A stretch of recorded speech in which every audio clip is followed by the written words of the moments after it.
থাইল্যান্ডের ব্যাংককে অনুষ্ঠিতব্য বিমস্টেক শীর্ষ সম্মেলনে ভারতের প্রধানমন্ত্রী নরেন্দ্র মোদীর সাথে প্রধান উপদেষ্টা ডক্টর ইউনূসের বৈঠকের ব্যাপারে দিল্লির ইতিবাচক সাড়ার অপেক্ষায় আছে বাংলাদেশ।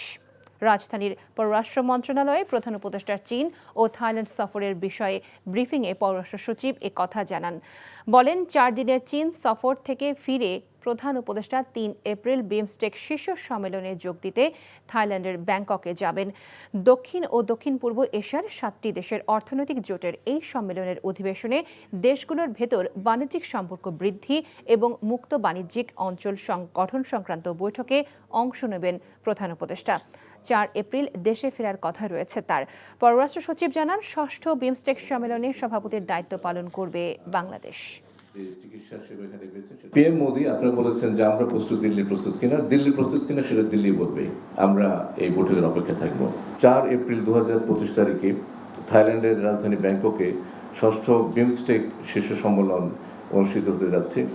এই শীর্ষ সম্মেলনে যোগদানের জন্য মাননীয় প্রধান উপদেষ্টা আগামী ৩ এপ্রিল ২০২৫ তারিখে ব্যাংককে পৌঁছাবেন।